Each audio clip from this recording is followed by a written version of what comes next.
बोलो यीशु महाराज के, రాజుల రాజుకే, ప్రభుల ప్రభుకే, మరణమును గెలిచిన ప్రభుకే, పునరుత్థానుడైన ప్రభుకే, బండను గెలిచిన ప్రభుకే, సమాధిని గెలిచిన ప్రభుకే, కావలి గెలిచిన ప్రభుకే, బోలో యేసు మహారాజుకే, రాజుల రాజుకే, రానయున్న రాజుకే సమస్త మహిమ ఘనత కీర్తి ప్రభావములు త్రియేక దేవునికే కలుగును గాక. ఆమేన్. ప్రభునందు ప్రియమైన దేవుని పిల్లారా, మన ప్రభు అయిన యేసుక్రీస్తు వారి పునరుత్థాన కృప, ఆయన సమాధానం, శుభములు సమృద్ధిగా మీ అందరికీ ఈ పండుగ దినమందు మీకెల్లరికూ కలుగును గాక. ఆమేన్. ప్రియమైన దేవుని పిల్లారా, 2025 సంవత్సరాల క్రితం దేవుడు నరునిగా భూమి మీదకి వచ్చి 33.5 సంవత్సరాలు ఆయన లోకములో జీవించి ఆయన ఎన్నో అద్భుతాలు, మహత్కార్యాలు, సూచక్రియలు చేసి చనిపోయిన వారిని లేపి దీర్ఘకాల స్వల్పకాల వ్యాధులను బాగు చేసి దయ్యాల బారిన పడిన వారిని విడుదల చేసి ఎన్నో అద్భుతాలు, సూచక్రియలు చేసి పరలోక రాజ్య సంబంధమైన మర్మమైన బోధలు బోధించి చివరికి మానవులందరి కొరకు ప్రియులరా ఆయన సిలువలో ఘోర మరణాన్ని పొంది సమాధి చేయబడి 3వ దినాన లేఖనాల ప్రకారంగా ఆయన జన్మించారు, లేఖనాల ప్రకారంగా ఆయన జీవించారు, లేఖనాల ప్రకారంగా ఆయన శ్రమ పడ్డారు, లేఖనాల ప్రకారముగా సమాధి చేయబడ్డారు, లేఖనాల ప్రకారంగా 3వ దినాన ఆయన మరణాన్ని గెలిచి లేచారు. దేవుని స్తోత్రం. హల్లెలూయా, హల్లెలూయా. ప్రియమైన దేవుని పిల్లారా, మరి యేసుక్రీస్తు ప్రభువుని సమాధి చేసినప్పుడు ఆ సమాధిలో ఒక పెద్ద రాయి ఆ బండకు ఆ ఎంట్రన్స్ లో గేట్ దగ్గర ఉంచారు. పిల్లగా ఆయన లేస్తానని చెప్పాడు గనక వారు పిలాతు దగ్గరికి వెళ్ళి పర్మిషన్ తెచ్చుకొని ఆ యాజకులు కావలి ఉంచారు, సైనికుల్ని ముద్ర వేసి కావలి ఉంచారు. మరి సరిగా శుక్రవారము, శనివారము, ఆదివారము తెల్లవారుచుండగా ప్రభువు సమాధిలో నుండి ఏం చేశారండి, ఆయన లేచినట్లుగా మనం చూస్తాం. ప్రియులారా, ఈరోజు మరి ఈ సత్యానికి సాక్షిగా సృష్టిలో ఆయన సమాధి ఈరోజు ఎలా ఉందంటే ఖాళీగానే ఉంది. దైవజనులు సాధు సుందర్ సింగ్ అనేటువంటి మహా గొప్ప దైవజనుడు సిక్కు మతము నుండి రక్షణ పొంది ప్రభు దర్శనాన్ని బట్టి కాశ్మీర్ నుండి కన్యాకుమారి వరకు అనేక దేశాలకు వెళ్ళి కాషాయ వస్త్రాలు ధరించి ప్రభుని ప్రకటించిన, మరి రక్తము కారుచున్న పాదములు కలిగిన అపోస్తలుడు అనే పేరు పొందిన ఆ సుందర్ సింగ్ గారు పంజాబ్ రాష్ట్రానికి చెందినటువంటి దైవజనుడు అంటాడు, నేను మరి రష్యా దేశానికి వెళ్ళాను. అక్కడికి వెళ్ళినప్పుడు కార్ల్ లూయిస్ మార్క్స్ వాళ్ళిద్దరు అన్నదమ్ములు కమ్యూనిజాన్ని వాళ్ళు స్థాపించారు, ప్రపంచవ్యాప్తంగా దాన్ని స్ప్రెడ్ చేశారు. వారంతా కమ్యూనిస్టులకు ఆరాధులుగా ఉన్నప్పటికీ వారి సమాధులు పాలరాతలతో ముయ్యబడి అలాగే ఉన్నాయి అని చెప్పాడు ఆయన. నేను అలాగే మక్కా, మదీనా వెళ్ళాను. అక్కడ మహమ్మద్ ప్రవక్త యొక్క సమాధి పాలరాయితో అలాగే ఉన్నది. నేను అలాగే యెరూషలేము వెళ్ళాను. అక్కడ యేసుక్రీస్తు ప్రభు వారి సమాధి ఖాళీగా ఉన్నది. దేవుని స్తోత్రం. పిల్లరా, ప్రపంచంలో ఎంత గనుడైనా, గొప్పవారైనా, ధనవంతులైనా, ఎంతమంది మరణించారు, వారి సమాధులన్నీ మూయబడి ఉన్నాయి. కానీ ప్రపంచానికి సాక్ష్యం ఇస్తున్న ఒకే ఒక సమాధి, యేసు ప్రభు సమాధి ఏమైంది? తెరవబడింది. దేవుని స్తోత్రం. పిల్లరా, ఈరోజు ఆయన మరణాన్ని గెలిచి లేచాడు గనక ఆయన పునరుత్థానుడయ్యాడు. పునరుత్థానం అనగా తిరిగి లేచుట.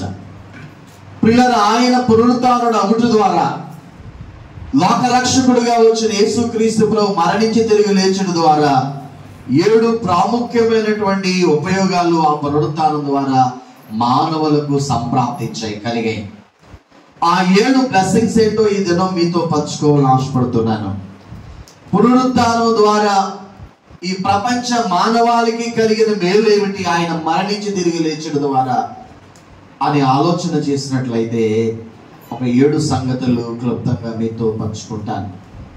మొదట మనం గమనించినట్లయితే లేఖనాలు ఇలా చెప్తూ ఉన్నాయి.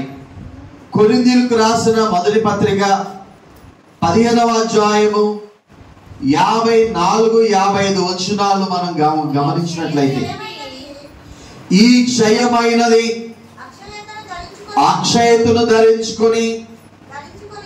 ధరించుకొనినప్పుడు ఈ మత్స్యమైనది అమర్త్యతను ధరించుకొనినప్పుడు విజయమందు మరణము మృంగివేయబడెను అని వ్రాయబడిన వాక్యము నెరవేరెను. ఓ మరణమా, నీ విజయం ఎక్కడా? ఓ మరణమా, నీ ముల్లెక్కడా? మరణపు ముళ్ళు పాపము ఉన్న బలము ధర్మశాస్త్రమే. చదువమ్మా. ఆయనను మన ప్రభు అయిన యేసు క్రీస్తు ద్వారా మనకు జయము అనుగ్రహించుచున్న దేవునికి స్తోత్రము కలుగును గాక. చూడండి ప్రియులారా, పునరుత్థానం ద్వారా కలిగినది ఏంటంటే మరణము పైన జయము కలిగింది. ఇది మొదటిది.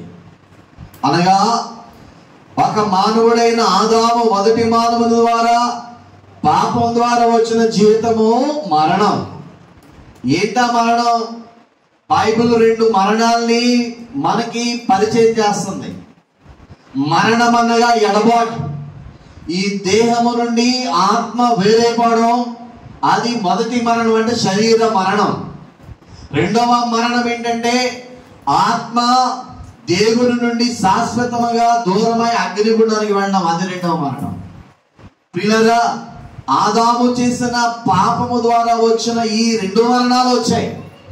అయితే యేసు ప్రభు రెండవ మరణాన్ని ఆయన జయించి సమాధి చేయబడి 3వ దినాన ఆయన పాతాళంలోనికి, ఆ రోజే సిలువ వేయబడిన రోజే చనిపోయిన తర్వాత పాతాళంకు వెళ్ళి అక్కడ ఉన్నటువంటి అపవాదిని, మరణ బలం కలిగిన వాడు అపవాది, వాడి యొక్క బలాన్ని ఆయన తీసేసాడు. వాడుకున్న మరణ బలం, ఆ మరణం అనే ముళ్ళు విరిచేశాడు. ప్రియులారా, ఇప్పుడు మరణం పైన ఏమి పొందాడు ఆయన? జయం. జయ జయ యేసు,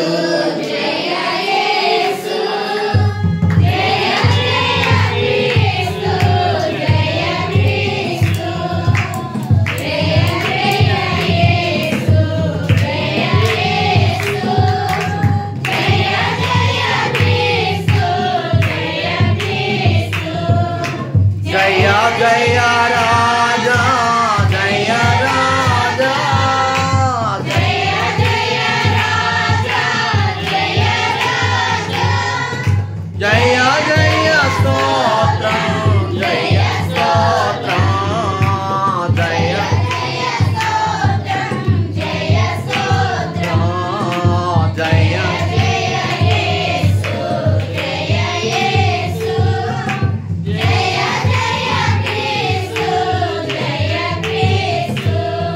కాబట్టి ప్రభునందు ప్రియమైన దేవుని పిల్లారా, ఇప్పుడు మరణపు ముళ్ళు విరగొట్టాడు గనుక దానికి ఒక మరణపు ముళ్ళు ఉంది అపవాదికి. అదే వాడి బలం. పాపము రెండవది, పాపం ద్వారా వచ్చిన జీతము. ఈ 2 వాడి కోరలు, ఆ మరణపు ముళ్ళు అన్నమాట. పాముకి 2 కోరలు ఉంటాయి, తేలికి ఒక కొండెము ఉంటుంది, ఆ కొండెములోనే ముళ్ళు ఉంది, అదే విషం. ఆ మరణపు విషాన్ని ఆయన విరిచేశాడు, దాని బలాన్ని తీసేశాడు. చూడండి, హెబ్రీయులకు రాసిన పత్రిక 2వ అధ్యాయము 14-15 వచనాలు. హెబ్రీయులకు రాసిన కాబట్టి ఆ పిల్లలు రక్త మాంసములు గలవారైనందున ఆ ప్రకారమే మరణము యొక్క బలము గల వానిని అనగా అపవాదిని మరణము ద్వారా నశింపజేయుటకు జీవిత కాలమంతయు మరణ భయము చేత దాస్యమునకు విడిపించిన వారికి ఆయన కూడా రక్త మాంసములలో పాలివాడాయన. చూడండి ప్రియులారా, ఇప్పుడు ఆయన ఎందుకు దేహంలోనికి వచ్చాడు?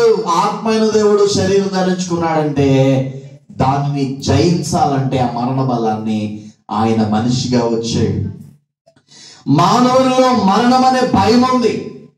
అది నరనరాల్లో, రక్తంలో, శరీర దేహాత్మలో ఉంది. ఎందుకంటే మన బాడీలో ఏముంది?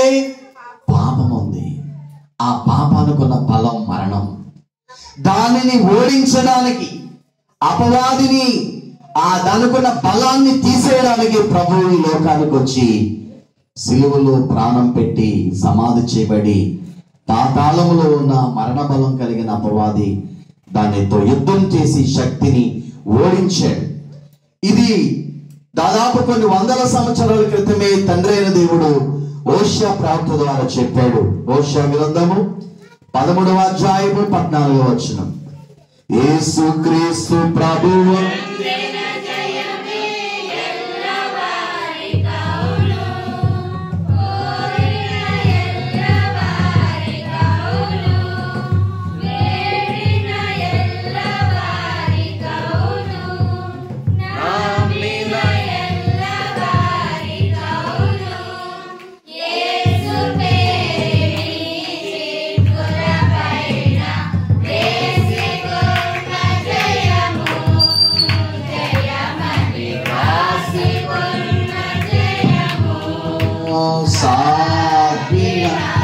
కాబట్టి చదువుదాం. ఆయనను పాతాళ వశములో నుండి విమోచింతును, మృత్యువు నుండి వారిని. చూడండి, పాతాళ వశములో ఉన్న వారిని, మృత్యువు నుండి ప్రభువు ఏం చేశాడట? ఆదాము మొదలుకొని ఆ కుడివైపున దొంగ వరకు చనిపోయినటువంటి పరిశుద్ధులందరూ పాతాళములో మరణం అప్పటికి జయించబడలేదు కనుక చెరలో ఉన్నారు. ఆ పాతాళానికి వెళ్ళి ఆ మృత్యు కోరల నుంచి ఆ బలాన్ని విరిచి ఆయన పైకి తీసుకొచ్చి పరలోకంలో పెట్టాడు ఆ పరదేశాన్ని. చదువుతామమ్మా. ఓ మరణమా నీ ముల్లెక్కడా, నీ విజయం ఎక్కడా? ఓ మరణమా నీ ముల్లెక్కడా, పశ్చాత్తాపము నాకు. చూడండి ప్రియులారా, ఆ మరణపు ముళ్ళును ఆయన ఏం చేశాడట? విరిచేశాడు. కొరింథీ మొదటి లేఖ 15వ అధ్యాయం 55-57 వచనాలు మీరు చదివితే వీటన్నిటి ద్వారా అత్యధికమైన విజయాన్ని మనకి అనిస్తున్నాడు. చాలా గొప్ప విజయాన్ని ప్రభు మనకి మరణం పైన ఇచ్చాడు. ఇప్పుడు మనకి ఏ భయం పోయింది? మరణం అనే భయం తొలగిపోయింది. ప్రియులారా, గొప్ప ఆదరణ మనకు కలిగినట్లుగా మనం చూస్తాం. అందుకే ప్రకటన గ్రంథములు అంటాడు 21వ అధ్యాయము 4వ వచనములో ఆ మాటలు మనం చూస్తా ఉంటాం. తుడిచివేయును, మరణమిక ఉండదు, ఆ దుఃఖమైనను, ఏడ్పైనను, వేదనైనను ఇక ఉండదు. చూడండి, పునరుత్థానం ద్వారా కలిగిన ఇన్ని బ్లెస్సింగ్స్ అన్ని ఈ మానవులందరికీ సంప్రాప్తమైనవి.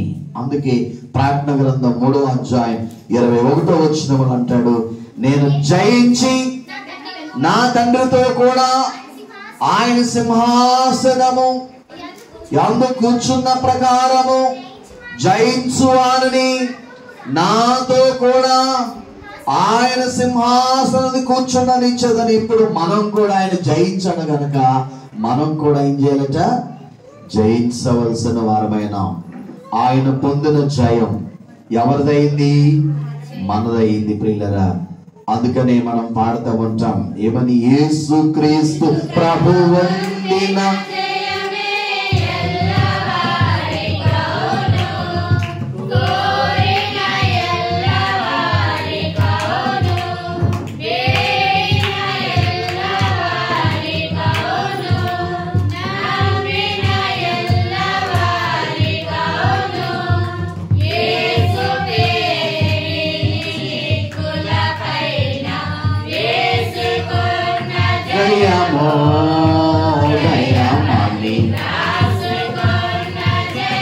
చూడండి, ప్రకటన గ్రంథం 1వ అధ్యాయం 18వ వచనం. నేను మొదటి వాడను, కడపటి వాడను, జీవించువాడను, మృతుడునైతిని గాని ఇదిగో యుగ యుగములు సజీవుడునై ఉన్నాను, మరియు మరణము యొక్కయు పాతాళ లోకము యొక్కయు తాళపు చెవులు. చూడండి అమ్మా, ఆయన ఒక్కసారి మరణించాడు, ఇప్పుడు ఆయన యుగ యుగాలు సజీవుడు. పాతాళం పైన, భూమి పైన, పరలోకం పైన, ఈ 3 లోకాల పైన సంపూర్ణమైన అధికారం ఆయనదే. పాతాళ మరణ బలము, పాతాళ లోకము, మరణం యొక్క పాతాళ లోకం యొక్క తాళపు చెవులంటే ఎవరి స్వాధీనంలో ఉన్నాయి? జయించి అపవాది చేతుల్లో ఉన్న తాళము చెవులు ఆయనే తీసేసుకున్నాడు. పిల్లలు గమనించండి. అందుకనే మరణం పైన మనకేమిచ్చాడు ఆయన? పునరుత్థానం వలన మరణ భయం పోయింది, మనకి జీవము కలిగినట్లుగా మనం చూస్తాం. ఇది మొదటిది. అందుకే రోమాపత్రిక 8వ అధ్యాయము 37వ వచనములో ఈ యొక్క పౌలు గారు చెప్తున్న మాట, ఆయనను మనలను ప్రేమించిన వారి ద్వారా మనం వీటన్నిటిలో అత్యధిక విజయము పొందుచున్నాము. మరణమైనను, జీవమైనను, దేవదూతలైనను, ప్రధానులైనను, ఉన్నవి అయినను, రాబోవునైనను, అధికారులైనను, ఎత్తైనను, లోతైనను, ఏదైనను మన ప్రభువైన క్రీస్తు యేసునందలి దేవుని ప్రేమ నుండి. చూడండి ప్రియులారా, ఈ లోకములో ఉన్న ఈ బాధలు, కష్టాలు, శ్రమలు, దేవదూతలు, వస్త్రహీనత, కరువు, ఇవేమి మనకేమి చేయలేవు. ఎందుకంటే ఆయన మన మరణాన్ని ఏం చేశాడమ్మా? కొట్టివేశాడు, మరణాన్ని విరిచేశాడు, మరణపు ముళ్ళు. అందుకనే మనకు జీవము కలిగింది. పునరుత్థానం వలన జయము కలిగింది. మరణము పైన, పాతాళం పైన, సాతాను పైన, దురాత్మల పైన, ఈ మన బాధ కలిగించే వీటన్నిటి పైన మనకి గొప్ప విజయాన్ని ప్రభు ఆ పునరుత్థానం ద్వారా మనకి ఇచ్చాడు. ఇది మొదటిది. రెండవదిగా కొరింథీయులకు రాసిన పత్రిక, మొదటి పత్రిక 15వ అధ్యాయం 17వ వచనం, యోహాను 5:24 వచనాలు చదువుదా. మీ విశ్వాసము క్రీస్తు లేపబడిన యెడల మీ విశ్వాసము వ్యర్థమే. ఉన్నారు, అంతేకాదు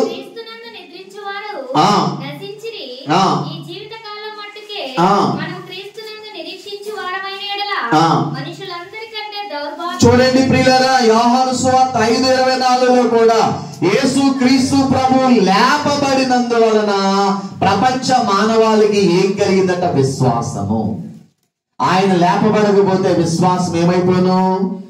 వ్యర్థం అయిపోయాను. ఆయన లేపబడ్డాడు.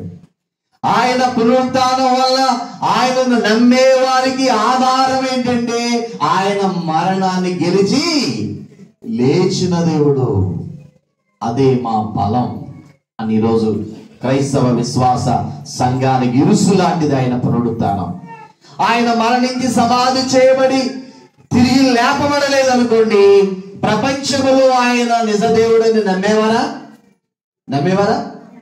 ఇన్ని కోట్ల మంది, దాదాపు 3 వంతులు, 800 కోట్ల మందిలో దాదాపు 450 కోట్ల మంది పైగా ప్రభుని అన్ని భాషలు, ప్రాంతాలు, తెగలు, జాతులు, మతాలు ఏమండి ఎల్లలు చెరిపేసి ప్రపంచమంతా కూడా యేసు ప్రభు ఇన్ని కోట్ల మంది నమ్ముకున్నారంటే కారణం ఏంటి?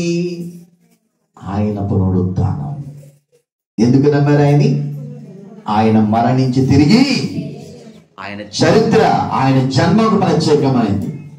ఆయన జీవితం ప్రత్యేకమైంది, ఆయన అద్భుతాలు ప్రత్యేకమైనవి, ఆయన మరణం ప్రత్యేకమైంది, ఆయన పునరుత్థానము ఎవరికి లేని ప్రథమ ఫలముగా ఆయన లేచాడు మృతుల్లో నుండి.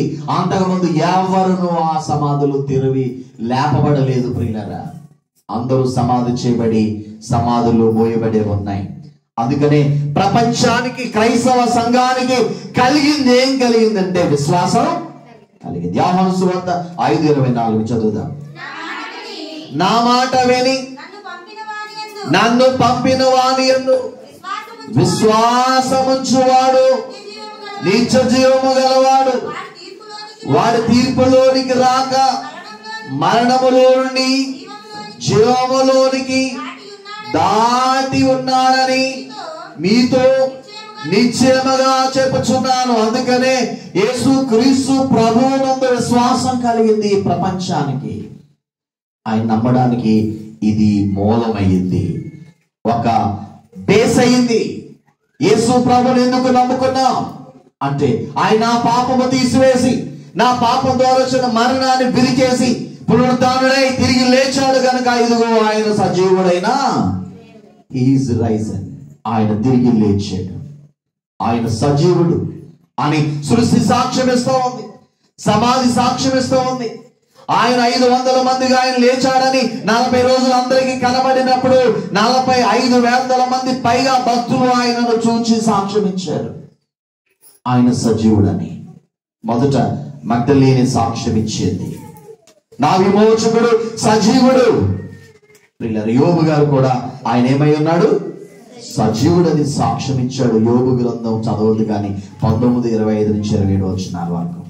అందుకనే పునరుత్థానం ద్వారా పాపులైన మానవులకి ఏం కలిగింది, విశ్వాసం కలిగింది. విశ్వసిస్తే నిత్య జీవం ఉంది, విశ్వసించకపోతే నిత్య అగ్నిగుండం ఉంది. ఆ మరణం, విశ్వసించే వారికి మరణము లేదిక అనే గొప్ప ఆదరణ, ధైర్యము కలిగినట్లుగా మనం చూస్తాం. మరి ఆయన ఆరాధిస్తూ ఈ విశ్వాసం కలిగి కడదాగా ఈ విశ్వాసాన్ని మనం ఏం చేయాలి? అపోస్తలుడు పౌలు అంటాడు, మంచి పోరాటము పోరాడాను, నా విశ్వాసం కాపాడుకున్న నా పరుగు తుదముట్టించాను, కడముట్టించాను. అలాంటి గొప్ప ఆ ప్రభు వైపు చూస్తూ, అటు విశ్వాసం కర్తని యేసు వైపు చూస్తూ మనకెన్ని బాధలున్నా ముందుకు సాగవలసిన వారమై ఉన్నాం. ఇది రెండవది. మూడవది, తెస్సలోనికీయులకు రాసిన మొదటి పత్రిక 4వ అధ్యాయం 13-14 వచనాలు చదువుదాం. 14-15. సహోదరులారా, నిరీక్షణ లేని ఇతరుల వలె మీరు దుఃఖపడకున్నట్లు నిద్రించుచున్న వారిని గురించి మీకు తెలియకుండా మాకిష్టము లేదు. యేసు మృతి పొంది తిరిగి లేచనని మనము నమ్మిన ఎడల అదే ప్రకారము క్రీస్తునందు నిద్రించిన వారిని దేవుడు ఆయనతో కూడా వెంట పెట్టుకొని వచ్చును. మూడవదిగా, ప్రభునందు ప్రియులారా, యేసు ప్రభు పునరుత్థానం ద్వారా నిరీక్షణ కలిగింది. దేవుని స్తోత్రం. నిరీక్షణ, నిరీక్షణ. యేసునందు ఎవరు విశ్వాసం ఉంచుతారో వారు ఒకవేళ భౌతిక మరణం వచ్చినా, సమాధి చేయబడినా, ఆయన రెండవ రాకడలో వారి పరిశుద్ధుల సమాధులు ఏమైపోతాయి, తెరవబడతాయన్న నిరీక్షణ ఆయన నమ్మిన వారందరికీ కలిగింది. నిరీక్షణ అంటే ఈ నిరీక్షణ ఎలాంటిది? రోమాపత్రిక 8:24 చదువుదాం. రోమాపత్రిక 8:24. ఏలయనగా మనము నిరీక్షణ కలిగిన వారమై రక్షించబడినది కనబడినప్పుడు నిరీక్షణతో. చూడండి ప్రియులారా, యేసు క్రీస్తు ప్రభువునందు ఉన్నటువంటి ఆ పునరుత్థానం ద్వారా నేను ఒకవేళ చనిపోయినా తిరిగి మరలా లేస్తాను అనే నిరీక్షణ, అనే ఆ యొక్క ఎదురు చూపు చనిపోయిన భక్తులకు ఉన్నది. దీన్ని ఏమంటాడంటే పౌలు గారు, శుభప్రదమైనది. ఎలాంటిదండి? తీతు పత్రిక 2వ అధ్యాయం 12వ వచనంలో మనం చూస్తాము. మనం ఒకవేళ చనిపోయి సమాధి చేయబడిన ఆయన వచ్చినప్పుడు మన పితరులు, మన భక్తులు ముందు ఆయన రాకడలో మొదట లేస్తారు. వాళ్ళంతా చదువుదాం. భక్తిహీనతను, యహలోక సంబంధమైన దురాశలను విసర్జించి శుభప్రదమైన నిరీక్షణ నిమిత్తము అనగా మహాదేవుడును మన రక్షకుడునైన యేసు క్రీస్తు యొక్క మహిమ యొక్క ప్రత్యక్షత ఎదురు చూచుచు. చాలు ప్రభునందు ప్రియులారా, ఈ నిరీక్షణ ఎలాంటిదట? శుభప్రదమైంది, చాలా శుభకరమైంది. మరణించిన వారు లేస్తారనేటువంటి నిరీక్షణ, ఎదురు చూపు. అందుకనే ప్రభు వచ్చినప్పుడు ఆ రెండవ రాకడ శబ్దములో మన వారు లేస్తారు. తిమోతి రాసుకోండి, చదవద్దు గాని తిమోతిని మొదటి పత్రిక 4వ అధ్యాయం 10వ వచనంలో ఈ నిరీక్షణ గురించి వ్రాయబడింది. రోమాపత్రిక 12వ అధ్యాయం 12వ వచనంలో ఈ నిరీక్షణ గురించి వ్రాయబడింది. ఇంటి నిరీక్షణ ఎవరైతే ప్రభువునందు విశ్వాసం ఉంచారో ఆ నిరీక్షణ అంటే సిగ్గుపరచదు. రోమాపత్రిక 5:5 చదువుదాం ఇప్పుడు. రోమాపత్రిక 5:5. ఎందుకనగా ఈ నిరీక్షణ మనలను సిగ్గుపరచదు. చూడండి ప్రియులారా, యేసు క్రీస్తు ప్రభు తిరిగి లేచాను.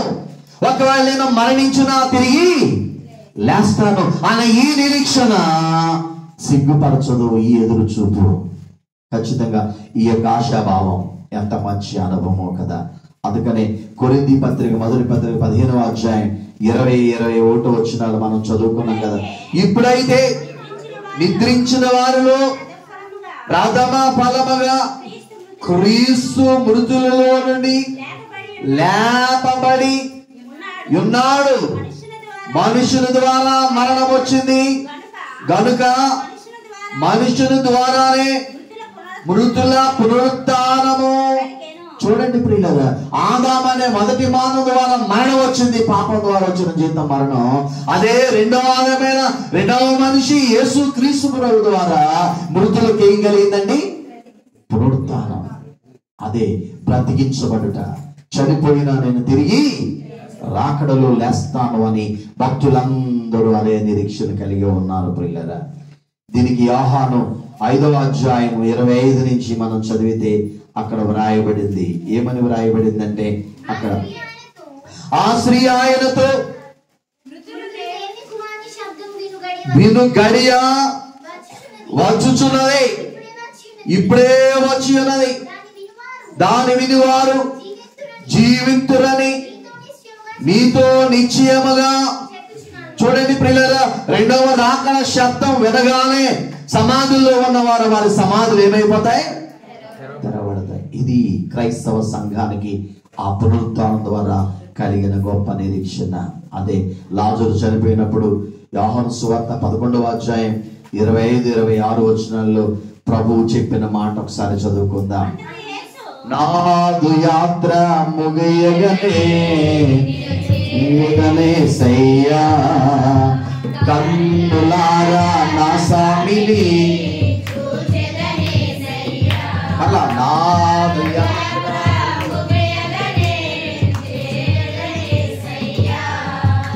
కన్నులారా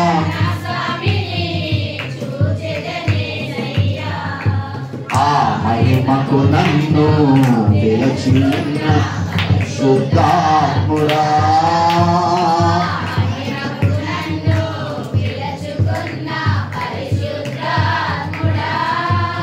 నా ప్రాణము నీవయ్యా, నా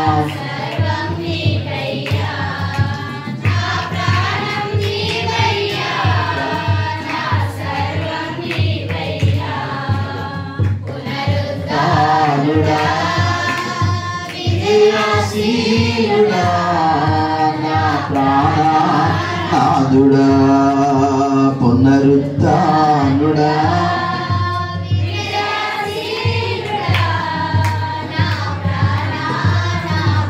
కాబట్టి ప్రభునందు ప్రియులారా, మట్టి దేహము రేపొద్దున్న తిరిగి సమాధిలో నుంచి సజీవముగా తిరిగి లేపబడతాం. అందుకే యోహాను 11వ అధ్యాయం 25-26 వచనాల్లో ఆ యొక్క మరి బేతనియాలో ప్రభు చెప్పినటువంటి మాట, అందుకు యేసు పునరుత్థానమును జీవము నేనే.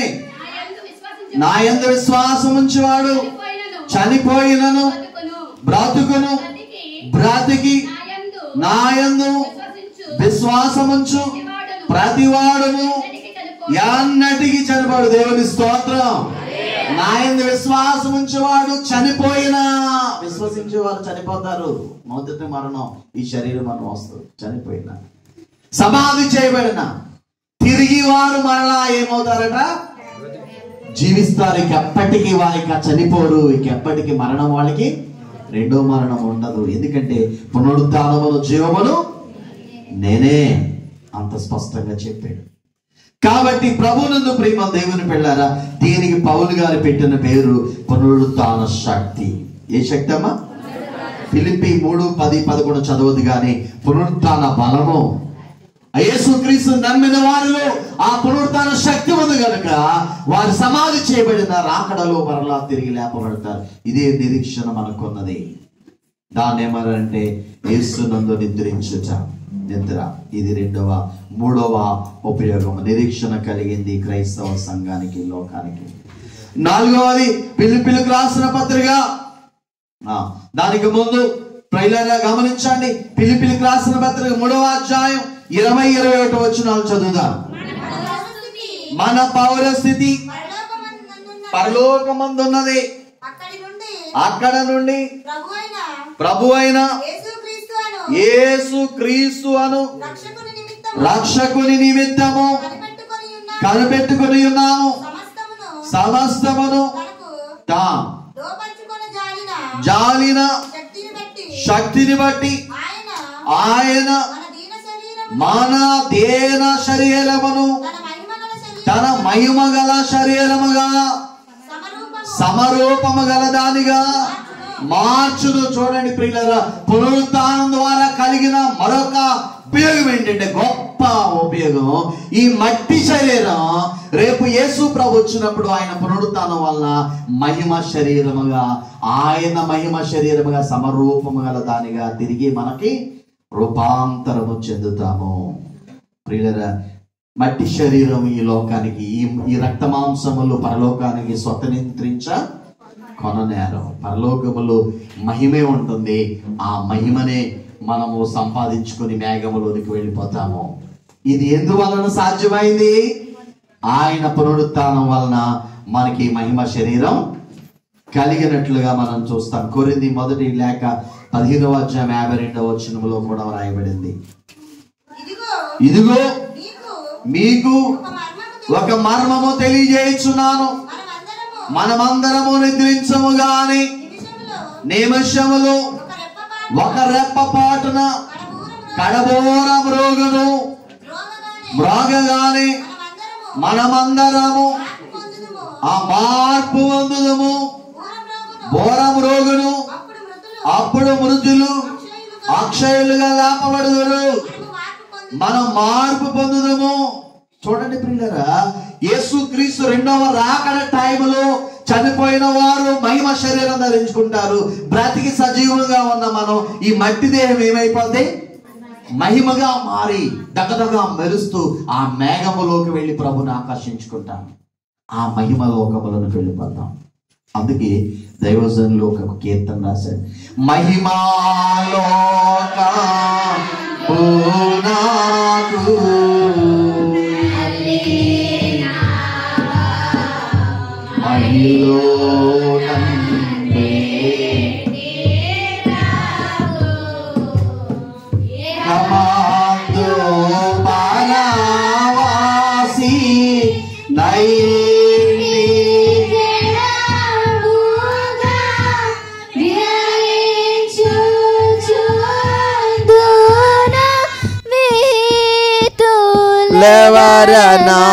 శ్రమలే మహిమాలోక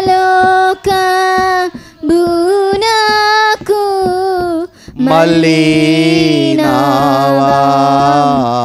మహిలో బేటి ప్రభు ఈవు వాచు నాపు డిట్లో గాల్గేడి పావన మానవుడు భాగ్యవంతుడవును,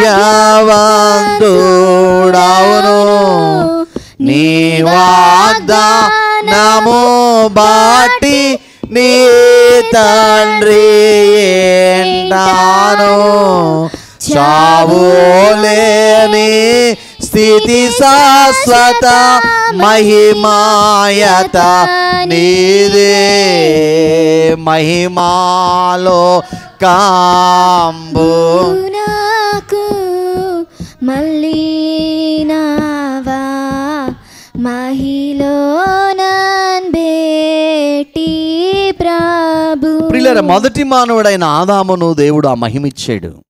ఎప్పుడైతే పాపం వాళ్ళ బాడీలోకి ఎంటర్ అయిందో వారి దేహాలు మట్టి దేహంగా మారిపోయాయి. మట్టికి మహిమనిచ్చాడు, మట్టిని మహిమగా మార్చాడు. పాపం ద్వారా మరలా మట్టి అయిపోయారు.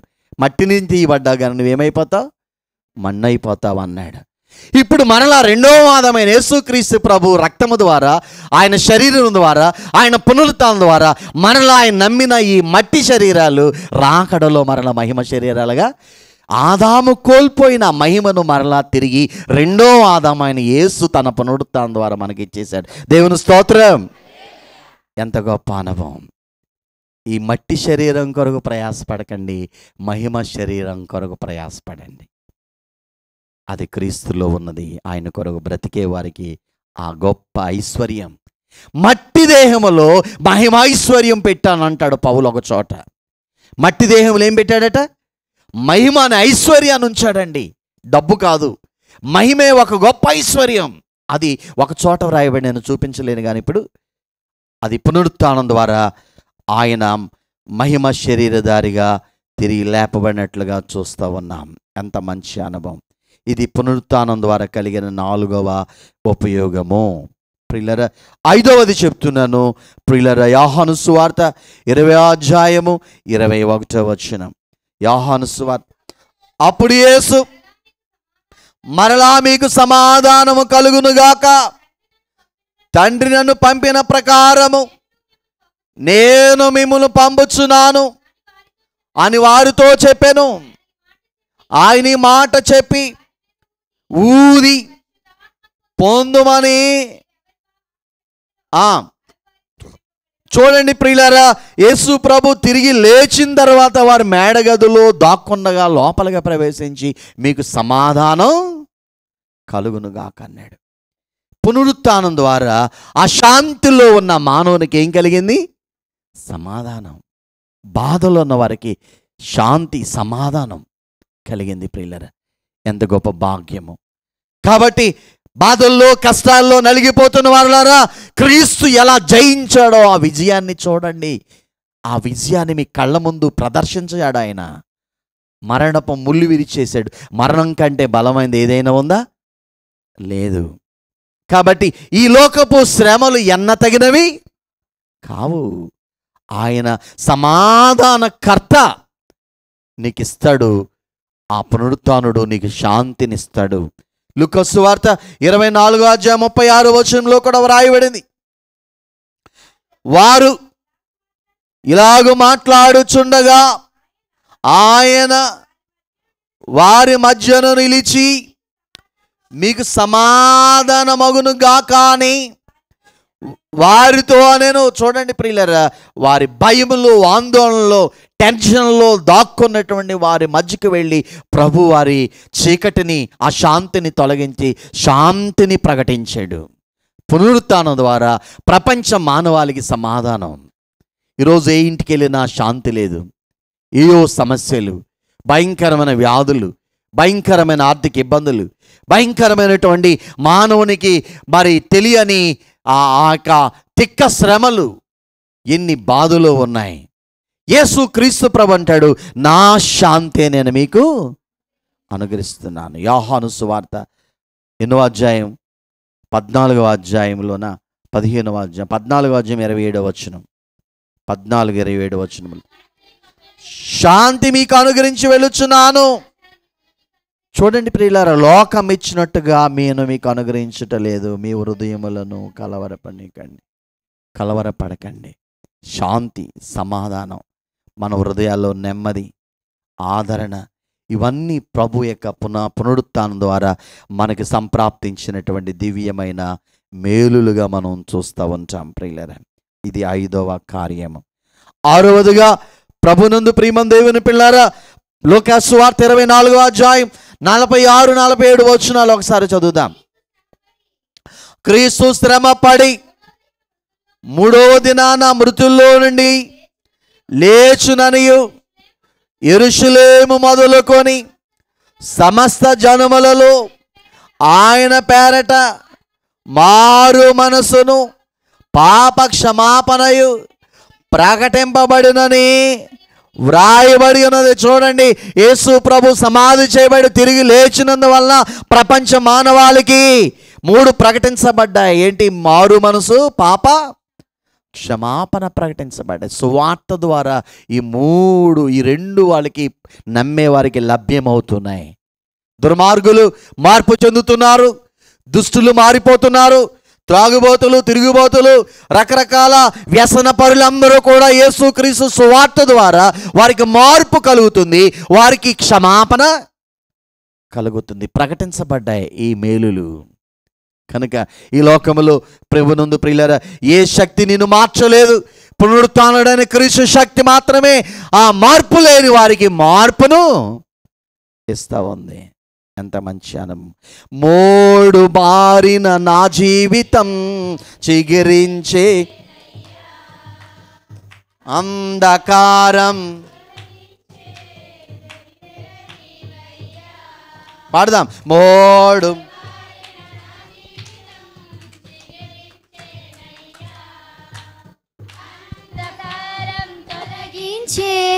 వెన్నెల నీవయ్యా, నా చేయి పట్టి నన్ను నడిపిన రాజువు నీవయ్యా, నా చేయి పట్టి నన్ను నడిపిన రాజువు నీవయ్యా. మహిమానాదుడా, నా ప్రేమ పాత్రుడా, మహిమానాదుడా, నా ప్రేమ పాత్రుడా, పునరుత్థానుడా, విజయశీలుడా, నా ప్రాణనాథుడా. కాబట్టి ప్రభునందు ప్రియులారా, ఇలాగ పాపం ద్వారా మోడిబారిపోయిన జీవితాల్ని ఆయన మార్పునిచ్చి చిగిరింప చేస్తా ఉన్నాడు. అందుకని ఎంతటి పాపినైనా ప్రేమించి హక్కున చేర్చుకొని అతని జీవితానికి ఒక క్రొత్త జీవితాన్ని ఇచ్చి మార్పు చేసి ఒక క్రొత్త మనిషిగా ఈ లోకములో నిలబెడుతుంది ఆయన పునరుత్థానం. ఆయన శక్తి ఎంత పాపినైనా ప్రేమిస్తుంది ఆయన పునరుత్థానం. అందుకని ఆ పునరుత్థానుడు మారు మనసునిచ్చాడు, పాప క్షమాపణ కూడా.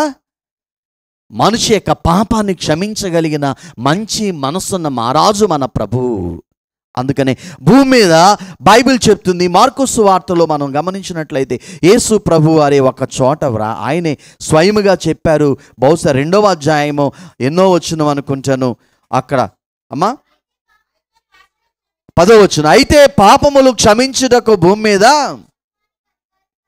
చూడండి, ఆయన పునరుత్థానం ద్వారా మనిషికి మారుపోలికి కలిగింది, మానవునికి పాప క్షమాపణ ప్రకటించబడ్డ ఇదే సువార్త. కాబట్టి ప్రభునందు ప్రియులారా, పునరుత్థానం ద్వారా ఎన్ని మేలులు ఉన్నాయి.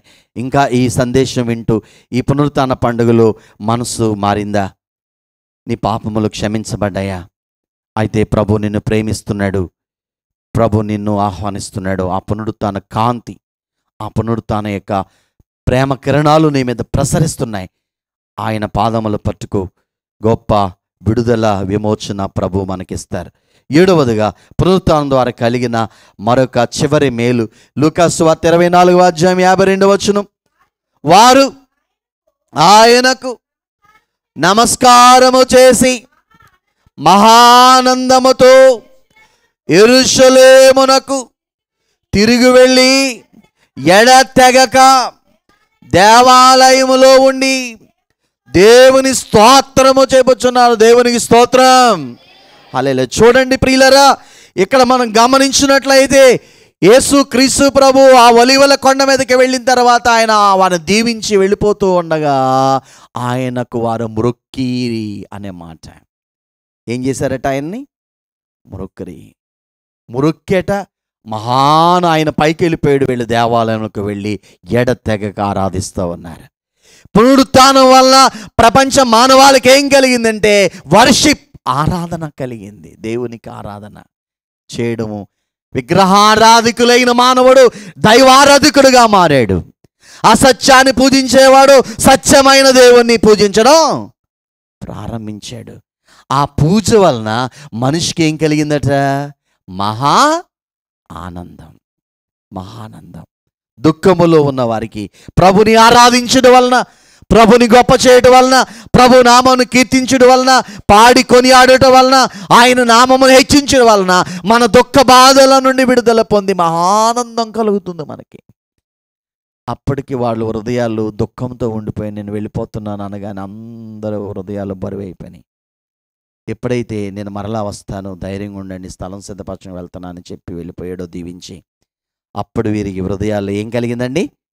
ఆనందముతో సెండప్ ఇచ్చారు. అప్పుడు దాకా బాధలో ఉన్నవాళ్ళు ఆనందముతో ఆయనకి టాటా చెప్పారు. ఆ కొండ మీద నుంచి వెళ్ళిపోతుంటే 40వ దినాన ఆయన ఆరోహణం అయిపోయాడు. ప్రభునందు ప్రియులారా, మత్తయి సువార్త 28వ అధ్యాయం 8-10 వచనాలు ఈ విధంగా వ్రాయబడ్డాయి. వారు భయముతోను మహానందముతోను సమాధి యొద్ద నుండి త్వరగా వెళ్ళి ఆయన శిష్యులకు ఆ వర్తమానము చూడండి. ఎప్పుడైతే యేసు ప్రభు సమాధి ఖాళీగా ఉందో ఆ శిష్యుల ఆ యొక్క స్త్రీ అయిన వారు ఒకవైపు భయం ఉన్న మహానందంతో వారట ఆ యెరూషలేము పట్టణాన్ని గలియకి వెళ్ళి శిష్యులకు ప్రకటించడానికి పరిగెట్టుకొని వెళ్ళారు. త్వరగా యేసు లేచాడు అనగానే మానవులకి, క్రైస్తవ బిడ్డలకి ఏం కలిగిందండి? ఆనందం కలిగింది. ఇంత మంచి అనుభవం. ఆరాధన ద్వారా మనకేం కలిగింది? ఆనందం. పునరుత్థానుడైన ప్రభుని మురుక్కుట వలన, ఆయన కీర్తించడం వలన, దేవుడు మనుషులైన వారికి ఆయన పూజించడం వలన మహానందం, దుఃఖ బాధల నుండి విడుదల పొందుతాం, మహాసంతోషం కలుగుతుంది. ఇన్ని రకములైన మేలులు ఆయన మరణించి తిరిగి లేచటం వలన కలిగింది. క్రీస్తు లేచెను, హల్లెలూయా. క్రీస్తు నన్ను లేపును, క్రీస్తు లేచెను, హల్లెలూయా. క్రీస్తు నన్ను.